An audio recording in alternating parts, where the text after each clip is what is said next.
I looked the devil in the eye. A mysterious man walks into a family-owned Houston wig shop on the busiest shopping day of the year and stabs 3 people in broad daylight for reasons that nobody can understand. Manny Silverio, a longtime employee at the wig shop, was murdered that day. The owners of the wig shop, Roland and Roberta Ingrando, were seriously injured, and their lives were forever changed.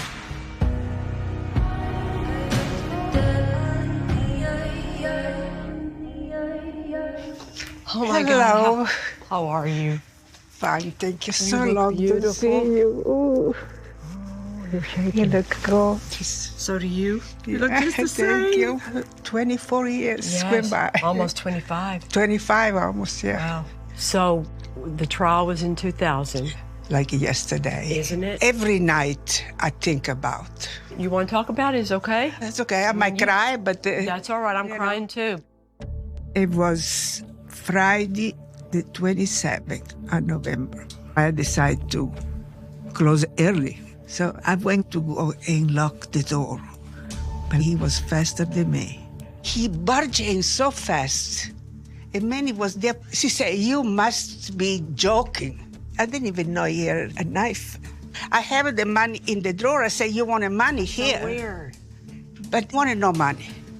Manny screamed. She screamed one scream. Manny slipped as he ran away, but in 2 steps, he got it. He did it like this to slice her. I don't know what I mean. Yeah, I don't know.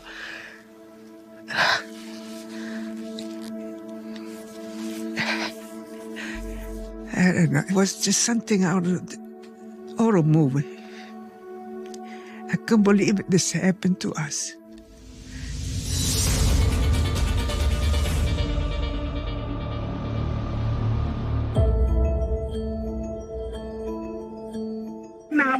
It's police. Hello? Yes. I have an emergency case. We've been attacked by a robber. You've been attacked? Do you need an ambulance? Yes, please. Shout for ambulance. One person badly bleeding, the other hurt bad.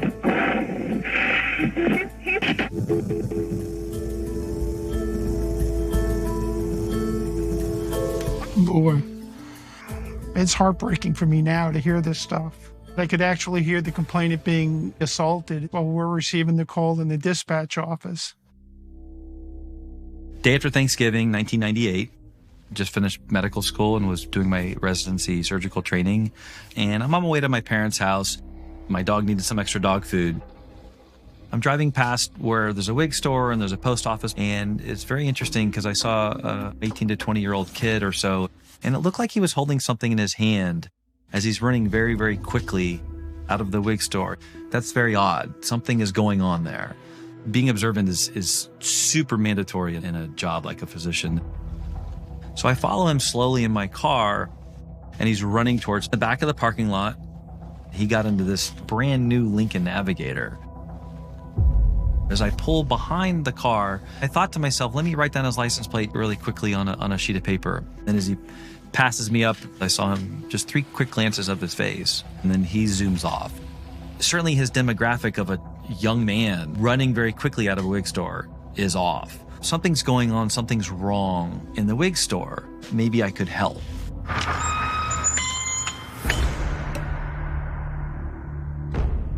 Right when I opened the wig store, nothing was normal. There was a lot of blood everywhere, and right in between the front and the back section of the store, I see a lady on the ground. There's 2 people screaming in the back section of the store. The lady that was screaming, she had some blood spots on her chest and her arms, and there was an older man there. Part of me just turns into doctor mode, and I turn the lady that was on the ground, and I try to resuscitate her, but her throat was completely cut. And there's no way to save her at all. The officers are arriving at the scene. There's blood everywhere. Bloody curlers, blood on the phone that was used to call the police, wigs all over the place. And then as you walk into the store, you're going to notice the blood dripping along the floor. And it leads you into the rear of the store where the worst part of the crime scene is. And there's what we call it signs of struggle. This was a bad one. They had 3 people stabbed. The 2 owners of the store, their husband and wife, Roberta and Roland Ingrando, were both transported to the hospital. The injuries were serious, especially with Roberta. She'd been stabbed 14 times. Her husband was stabbed twice. The other female was found dead, stabbed to death. My mom worked at Wigs by Andre for over 24 years.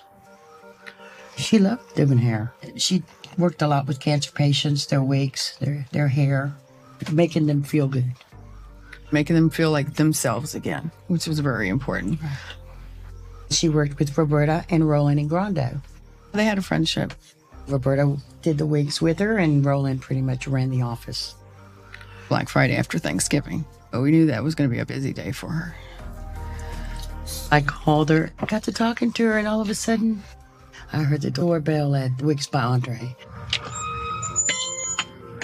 And then she says, well, I've got to let you go. She goes, I got a customer that just came in. No, that was the devil that came in. Yes. Oh my God, Dr. Beckman is freaking jackpot. He saw something wrong and wrote down the license plate number. That's really unusual in the real world. And he's crucial to this case. He is a witness from heaven. When the investigators got the license plate number, they called it into the office. Hey, can you run down this license plate and tell us where it comes back to? The house that the vehicle's registered to came back to Mr. Goldberg on Dunstan Street, which is very close to the wig shop. Yeah, suspect is white male, approximately 5'8". When we arrived, we walk to the backside of the house and we see the Lincoln Navigator. The Navigator is still warm to the touch, which indicated it had been recently driven. The only person at the home is the maid. She said that the homeowner was out of town for vacation. When the officers are out there in front of the house, they're talking to the maid. They look up the driveway. They see a young white male that matches the description that the witness gave us at the scene walking towards them. He's a white male, late teens, early 20s, slim build, short hair. We asked him who he was. He identified himself as Drew Goldberg, the homeowner's son. We informed him what we were there for. He said he didn't know, what we were talking about. We can't search the Navigator yet because it doesn't belong to him. He can't give consent. So we make a determination what to do next, which is to collect the vehicle so we can process it after we get a warrant. And then we asked him for permission to do a search of his truck. And he's cooperative.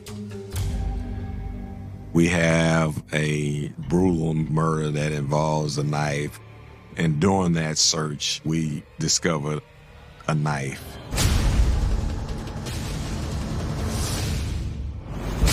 These journals were a window into a sick mind. In his writing, there was a title, How to Kill Women. Do you feel pretty? That's the things that he told Roberta as he's stabbing her.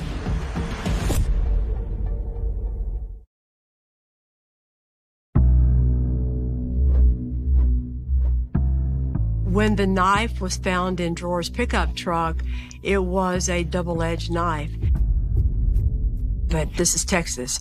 Everybody's got a knife. I got a knife in my purse, so that was not enough to lead to an immediate arrest. 20-year-old Drewer Goldberg had direct access to the vehicle that was seen driving away from the wig shop, and he matches the description provided by Dr. Beckman. One of the things we discovered how close Goldberg lived to the location where the murder took place at his dad's house. If he wanted, he could have changed cars within a short period of time. Drewer agreed to give a written statement. Drewer is asked, did you go to the wig shop today? Did you kill anybody today? And the answer to those questions were no. Around the time that this incident took place, he really can't tell us where he was at or what he was doing. That's what we call an homicidal clue. They took a Polaroid picture of Goldberg and they placed it in what we call a six-pack, a six-figure photo spread, and they presented it to the witness.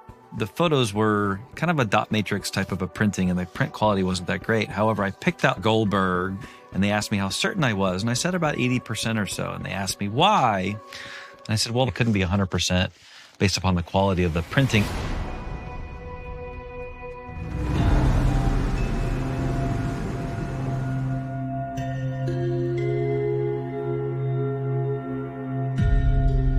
Drawer consented to a video lineup. We already had one witness that we're pretty sure can identify him. We're hoping that Mrs. Ingrando can identify him as the person that attacked her. But she's in rough shape at the hospital. Roland lost his glasses during the struggle. He felt that due to this, he didn't get a good look at the suspect. We didn't really have enough at this point, and we released Drawer to his mom. Roland and Roberta were still injured and in the hospital that night. They needed a couple of days to recover in order to give a better ID. Dr. Beckman's identification, he pegged at 80%. Because of that, they chose to let Drawer Goldberg go that night without filing the charges to try and make the case better and stronger to satisfy the beyond a reasonable doubt burden of proof in the courtroom. Miss Ingrando recovered to a point where they could talk to her. Where were you when he started cutting on you? I was there? right there. Do you want to Come go? show me. Come show me. I got the phone. He took off the phone and he sliced. That's still your scar, huh? Yeah, it's still the scarf there. Oh. Yeah. After he do this, he punches here. He punctured my lungs. He punctured my heart and my intestine, and here, all over. Because, I was moving around and he just got all over my body. He just whispered in my ear. And he said, oh, now I'm going to cut your nose. I'm going to cut your ear. I'm going to make you pretty. And he started cut here, his neck, just... You can still remember all that? Yes. I just sit in the office and work on papers, The thing that woke me up was the shrill, the death scream, Manny's death scream. So I just came in. He was holding Roberta up by the neck and stabbing her. When he saw me, he released her and she fell to the floor and tried to grab him by the neck. And that's when he sliced this hand and this part of the stomach there. I had thrown some curlers at him, and he just turned and ran out. Before you fainted, do you remember you looked into his eyes? Oh, yes. How do you forget him? How you can forget it? Memory never gonna fade. I always go around and see what I could have done for Manny not to be dead. What I should have done. It's really terrible. The news is on in my bedroom. I'll never forget this as long as I live. The news is on, and all I see is the wig shop and yellow tape around. And they said 2 survivors. We drove to Ben Tom. In the waiting room, we went downstairs and I was asking for my mom. They didn't have her. Roland's sister came up to me and said, I'm so sorry, Manny didn't make it. Manny didn't make it, and I couldn't believe what she was saying to me. And I passed out right there. What was his motive for him to go in and kill and go? Why would he do this? She was everything we had. Yes. She was 18 years old when she migrated from Cuba. She went to beauty school right away, and then she became a hairdresser. And that was her entire life. She loved doing hair. Yes, she did. And this is a beautiful picture. This is the last Thanksgiving my mom had with my sister. She's in the back right here. She went to work, and, who would have thought that, I don't know, if... It's all the what ifs. What if she wouldn't have gone to work that day? Yeah. Every day. That is what we got to live with. Mm-hmm. The primary thing you have that's really good is you have a living witness.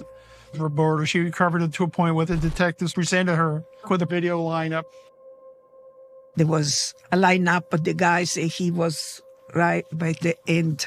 But when I saw his eyes, I know it was him. She was able to make an identification of the suspect. So the detectives knew they were on the right course, building their case. When you talk about murder cases today, evidence is super important. Everyone has watched these CSI shows for the last 20 years. And any circumstantial case that I've worked, I've always wanted to have one big thing. But this case seemed to have a lot of little things. Eventually, we were able to obtain a search warrant to process the Lincoln Navigator with the plates that the witness wrote down for us at the scene. They were able to cover fibers that were consistent with those coming from a wig. How many people have wig hairs in their car? The circumstantial evidence case against Dror Goldberg is building. We don't have any DNA evidence, and we don't have a motive, but those are not required in order to get an indictment for murder. But all of the little pieces of evidence that we do have point to Dror Goldberg.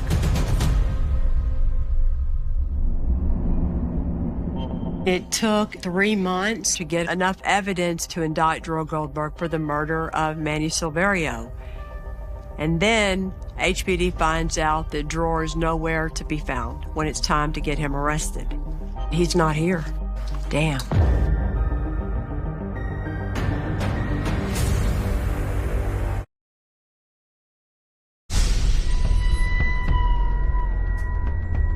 It's been 3 months now since the attacks and murder at a family-owned wig shop here in Houston, and the evidence is still adding up against Dror Goldberg. We have positive identifications from both Roberta Ingrando and Dr. Beckman.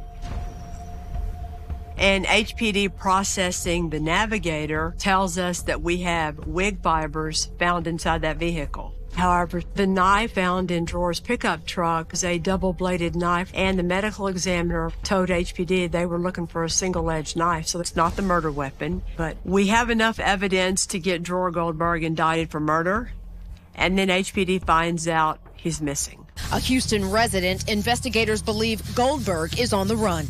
You have to get Dror Goldberg back to start the process of the criminal justice system. But Dror Goldberg's parents tell the media that he's gone off traveling the world, but they're not able to reach him. I don't think anybody ever believed that. Nobody knows where he is. If you knew where he was, you could figure out whether or not you could get him arrested or in custody or extradited. But at that time, they didn't even know where to start looking. No, people were randomly called. And Houston, the Crime Stoppers was very popular. And then it was out in the media that Goldberg was among the missing. We had Goldberg sightings in Mexico. We had Goldberg sightings in New York. We had Goldberg sightings all over the place. It was like whack-a-mole. I'd get a clue and I'd run it down. There was nothing to it. Pre-9/11, you didn't have all this automatic scanning and you didn't have cameras in the airport. It was a little easier to disappear. We had no idea where this kid was. Wherever he's hiding, we're going to find him. We'll shake this world, turn it upside down, but we will find him. Our mother was not going to be just a number. Yes. We wanted to go out there and find answers. The police held a press conference to tell us that he was nowhere to be found, so we held a press conference. Anybody that's seen anything, just anybody, just please help us. That's it. The media's going to help us. While survivors walk the neighborhood armed with his picture, investigators say the suspect could be on the run overseas. He could be long gone. That he could be long gone, exactly. We need him to come back to justice. The media followed us. They followed us to put the posters out. Day and night. They followed us. Yvonne and Yvette, they are a textbook example of what all families should do who've lost a loved one. They complained, they rallied, they hung up flyers, they tried everything. How badly you want this guy? I want him bad. If all victims' families understood that they had the right to complain that loudly to get justice for their loved one, more cases would get solved in this country. Good for them. Everybody thought we were just going to sit back and it wasn't going to happen. It wasn't going to be that way. We're too determined. My mother deserved it. Dror Goldberg's family hired Dick DeGuerin. Dick DeGuerin had at that time fought and won a lot of very high-profile cases, and he had a formidable reputation. and he would do anything to win. You have to appreciate that everything that Dick does comes with the intimidation factor. Not just prosecutors and witnesses and cops, judges are intimidated by him too. When he walks in the courtroom, he commands the courtroom. His experience was way greater than mine back then. He was the best. Goldberg's attorney says he's not a fugitive. He's never been a fugitive. Goldberg's attorney claims the suspect spent the last several months backpacking through the Middle East. Dror Goldberg is wanted for murder. He needs to be brought back to the United States so he can face charges. The idea of it, he was traveling. I am suspect about that. I just think that he thought that he was above the law and sort of did whatever he wanted to do. He was not interested in surrendering himself at any time. I got a hold of an FBI agent I work with, and we filed a federal flight to avoid prosecution warrant so that if he did turn up overseas, at least the agency that recovered him would be able to hold him for us. We were just desperate.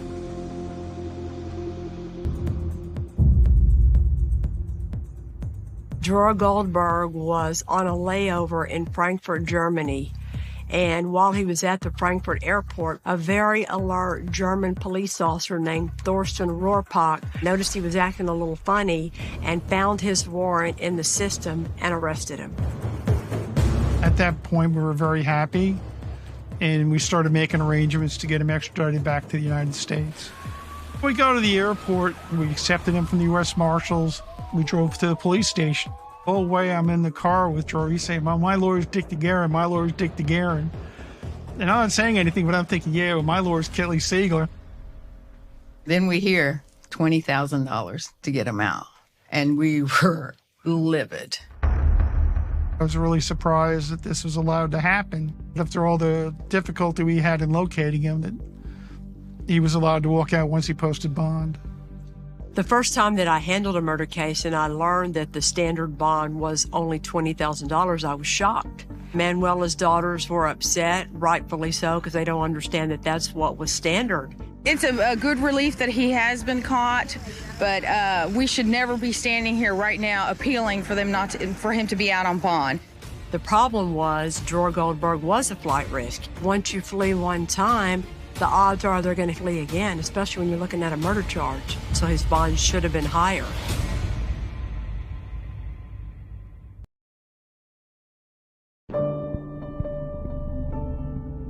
I took over the case because the prosecutor who was handling the case decided to run for district attorney. And because he was busy campaigning, he gave the case to Lester and me to handle for trial. Dick had the case for over a year. He had all that time to get ready for his defense. Lester and I had 2 months to get ready for trial.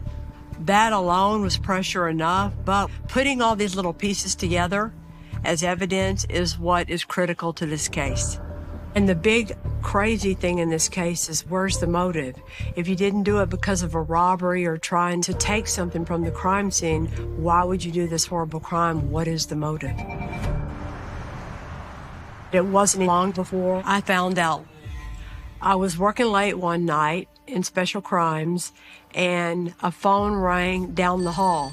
And I answered the phone, and that witness turned out to be Josh Vogel, who was a close friend of Dror Goldberg. Josh Vogel tells me that when they were younger, Dror Goldberg started writing letters to Josh Vogel, and it was what was in those letters that he was calling to tell me about. The letters were very graphic and very descriptive about the need and the desire to want to hurt somebody, specifically to want to rape somebody, to want to kill somebody. He talked about how it was changing him and turning him into a violent, bloodthirsty young man, and he liked it. It was crazy to think somebody would feel this way coming from this, what you would think would be an all-American boy. But Dror Goldberg was writing it down exactly what he wanted to do. So the idea that this was really a thrill kill is building.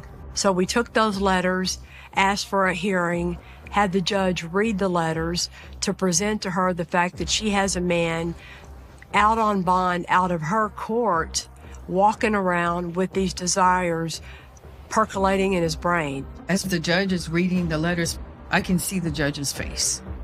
And right then and there, she said, bond revoked. We're like, yes.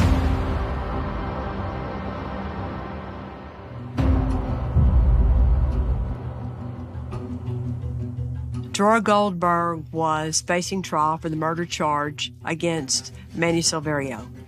The charges that could have been filed for the attack and the aggravated assault against the Ingrandos was saved for another day. That could always be used and addressed down the road if something went wrong in the trial for murder.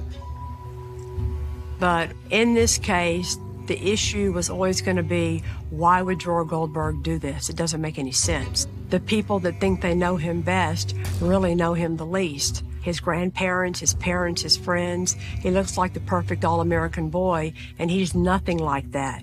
The defense counters and comes out full speed ahead with, this is mistaken identity. But the eyewitness testimony is what's critical to this case.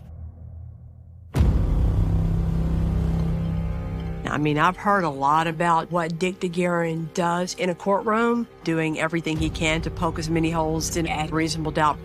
I'd never seen him in trial before, and boy, did I learn a lot. When we went to court the first time, and when we saw what Dror looked like, I was horrified. He looks so different, because that's exactly what they try to do. They try to make him look different. So now he no longer has his highlights, his hair combed down, and he had gained like 40 pounds. From day one, they were putting doubt that these eyewitnesses were not right. It made me very nervous. Roberta, on the witness stand, I thought she did great. She came across as very consistent and credible, but Dick tried to pick on her in cross-examination with the color of Dror's hair. He asked me about the hair. I said, what color hair he have? I said, sandy hair. He said, oh no. He said, look at him, he have dark hair. Dick was trying to say to Roberta, if you look at Dror in the courtroom today, his hair is dark. And if you look at his hair in the video lineup, it's a different color than Sandy. There's no Sandy hair here. Why are you saying Sandy hair? You got the wrong person. You know, hair is my business. I really talked back to him. He did not expect it neither. Also testifying, this witness, a medical resident who took down a license plate number. When Kelly was asking me questions, you know, the eyewitness accounts and the photo lineup, and it was just basically like story time. It was very casual. When Dick DeGuerin was asking me questions, he had a co-lawyer with him too, and they were asking me multiple questions, and they seemed to ask me the same question multiple times and trying to change the words a little bit to try to, I guess, trick me up. Oh my God, cross-examination is Dick's best tool and weapon. And I had no idea exactly why or how he did it, but I got a first-hand class and why he's a master at that. I also got to see what he did with enough witnesses to where I could figure out how to beat him at his own game. He asked me, was I wearing eyeglasses, and, you know, were you wearing them at the time? And I thought Dick was trying to disqualify my testimony. Dr. Beckman, you couldn't get a better witness. Mr. Cross-Examination Dick DeGuerin that likes to cross people to exhaustion, he knew he was not going to beat that man at asking him questions. He gave up on Randall Beckman because he knew who won that round. In addition to trying to discredit Roberta and then trying to discredit Randall Beckman, he also brought in Elizabeth Loftus. Elizabeth Loftus is a PhD that took it upon herself to become an expert in eyewitness identification.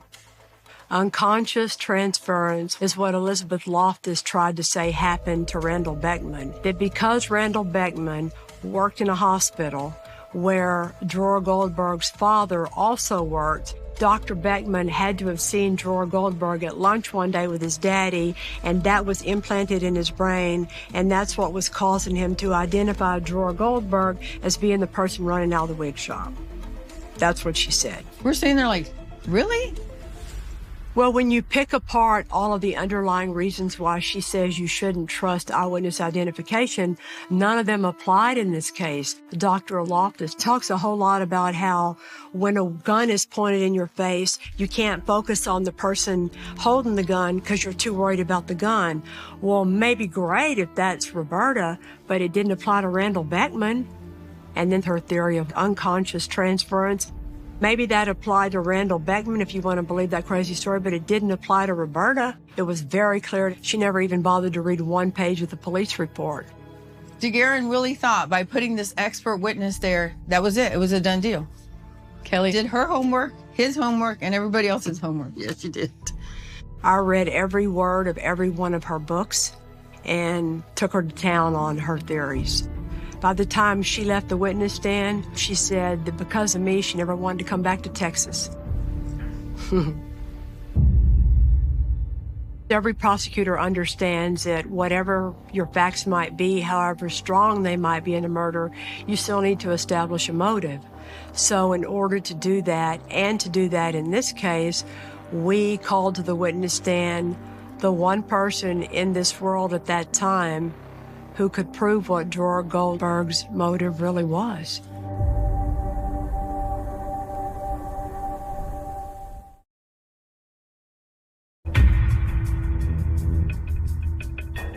We're halfway through the trial, and the case is going really well from all that I can see, but Dick is doing his level best to try and poke as many holes in the case as he possibly can. We called a lab tech with the HPD Crime Lab who testified to the jury about the fact that when the Lincoln Navigator was processed, they found in the floorboard area, the driver's side, and all around that area, wick vipers. So DeGuerin goes in there and tries to dissect this, and he's saying it's a wig fiber. You don't know what wig it came from. See, that's another thing that I've learned that Dick DeGuerin always does.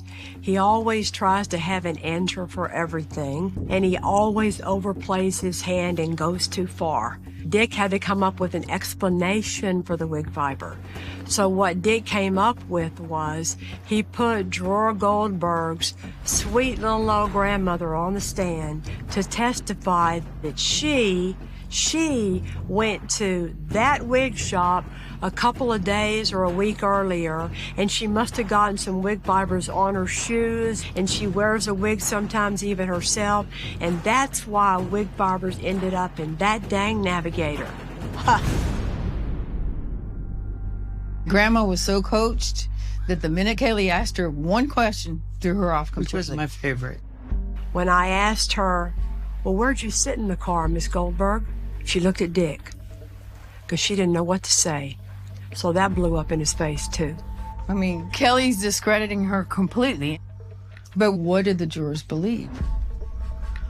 No fingerprints, no DNA, no murder weapon. The knife is not the right one. No motive. There's no motive. We're always taught that a motive is not a required element to prove in a murder case, but if you can't show why someone would commit a murder, especially one like this where there's no connection at all between the defendant and the victim, you're not going to win that case. To prove the motive, we had to try and establish that Drawer Goldberg did this murder because of a need and a desire to want to see what it felt like to kill somebody. So in order to do that, we called to the witness stand the one person in this world at that time who could tell us what kind of brain ticks inside his head. Back in 1995, when Drawer Goldberg was a student at Bel Air High School, Susie Grice Pendergrass was an officer assigned to that school at the time. When Drawer Goldberg leaves the school parking lot and throws a beer can out the car window, they stop the car, they get him out of the car, then they take him to the principal's office. I am looking through his backpack, looking for dope, marijuana, whatever he's got in there. Then I get a spiral notebook out, start going through the pages. Kids will put dope anywhere. And when I flip the page, there was a title, How to Kill Women. He says that the urge to kill is getting stronger. Doesn't know if he can fight it. I've never been so disturbed and so emotional over writing in my life. The journal ended up being returned to Michelle Goldberg, Jor's mother, gone forever. But because when Susie Pendergrass read those writings, it affected her so greatly, she can recall what it said. The law allows for you to talk about that because of the impression it made on her at the time. He says, I'm making tiny slits all over her body so that when she looks down, she'll see red. He saw Katia is Nick, just. And she knows she's gonna die. I'm asking her, do you feel pretty? I'm gonna cut your ear, I'm gonna make you pretty. I'm gonna do it some more. Do you feel pretty? Wow. And then you realize what a psychopath he really is. Susie testified, and it was very clear to everybody in that courtroom this was a thrill kill. Inside his mind ticked the head of someone really, really sick and depraved. It's just, wow. When she starts talking about the notebook and says everything in detail, and then we find out that's the things that he told Roberta as he's stabbing her. What kind of sick motherfucker is this? Yes. That certainly was something that you could offer to a judge and jury to explain where this person is coming from. These journals were certainly a window into a sick mind. That journal and what it says about Jorah Goldberg is, again, exactly what I said in opening statement. You think you know him because he looks like this, like the all-American boy. None of us have any idea what he's really like, how sick he really is. These writings tell us what kind of a person he is, but just looking at him here in the courtroom, just growing up with him and going to school with him, you don't know what he's like. I knew he was gonna kill. I've never had a feeling about anybody like that before. In his writing, he had talked about wanting an audience of women. Mannequins look like plastic women. In the wig shop, there were all these mannequins, and they looked real. And I thought, this is his audience of women. This is his audience of women. We don't have the murder weapon, and we don't have any DNA evidence, but you know what? HPD and Lester and I have put together a beautiful case against Jorah Goldberg. The jury now has the case in their hands, and it's time for us to just sit here and watch the clock tick and wait for their verdict.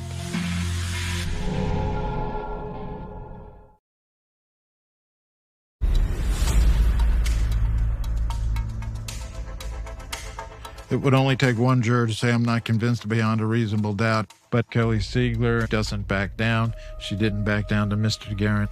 She wouldn't back down to the devil himself. There's anxiety anytime you're waiting for a jury to come back on a trial. You've done your best job, you've taken your best shot, and you just hope it's good enough. If he's not guilty, he's out on the street like nothing.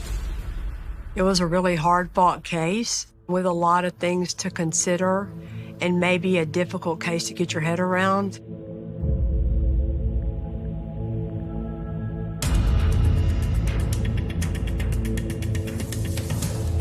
The verdict is read.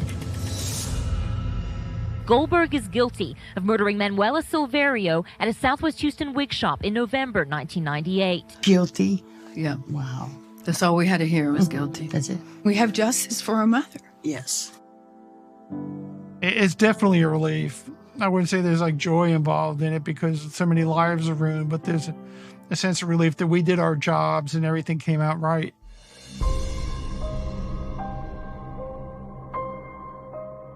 Just before hearing his sentence, Jorah Goldberg winks at his family and mouths, I love you to them.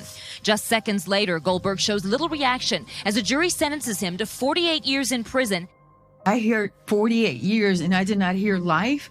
I was like, oh my God, I can't believe he didn't get life. He didn't get life. And now we got to fight to keep him in. A psychopath cannot go anywhere.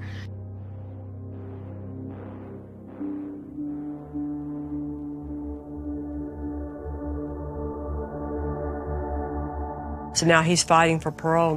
What do you think about that? I think he should not go.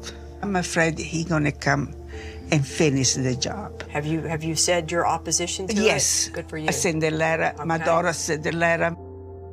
If you protest, that's all you can do. There's no way the parole board could ever think. I mean, I'm asking them, please don't let him out. And an animal like that, the way he murdered and tortured my mother, he would be a danger if he is let out. We all would be in danger. I had nightmares over this. This was something that never left me. Never left me. I knew he was going to kill.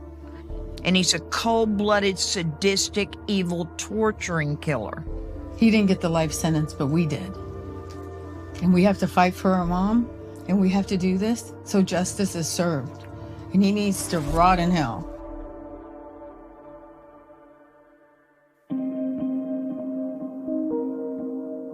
I want my children not to have to worry about this. And my grandchildren, we just would like to see that he will stay in prison. You didn't let him beat you. No, I did not want him to win. Yes. So many pieces of the case just came together like a miracle. Yeah. You know that, Roberta? Oh, yeah. The best miracle is that you're standing here. You know that?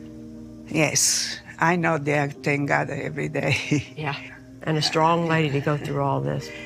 Now, it wasn't my time, I think. We become a different person. I don't go anywhere by myself. We are together day and night. We come to work together. We go home together. I just feel safe with him. And we love each other. That day changed their whole world. Yvonne and Yvette fought as hard as any two daughters or family could ever fight their cause. For what happened to their mom, she would be proud of them. You don't have to give the power to who hurt you. You have to be strong. Thank God we got justice. It wasn't a weak case. It wasn't just a circumstantial evidence case, like that's a bad word. Criminal trials started with eyewitness testimony before fingerprints and ballistics and DNA and everything. And this case goes back to that reminder. Dr. Beckman is a witness from heaven. You had Roberta and you had Susie Pendergrass with their eyewitness testimony. When you put it all together, this was a beautiful case.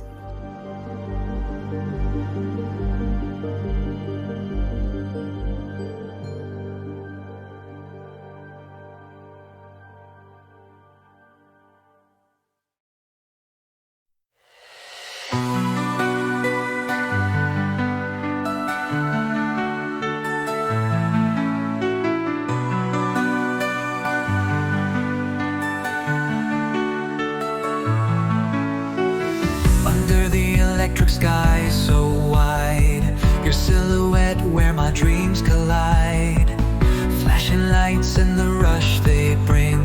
Your name's the only song I wanna sing. Neon hearts collide tonight, burning brighter in this city's light. Through the wires our souls entwine. In your arms the world feels divine.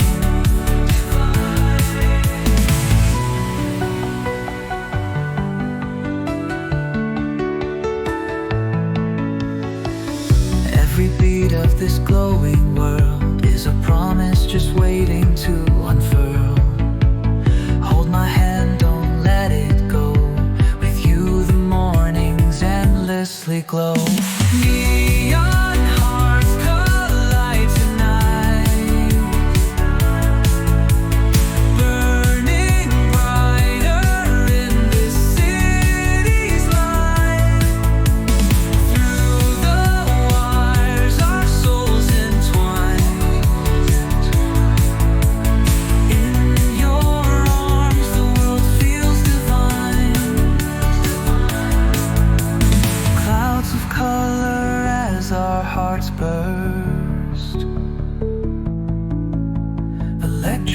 lights, they quench my thirst.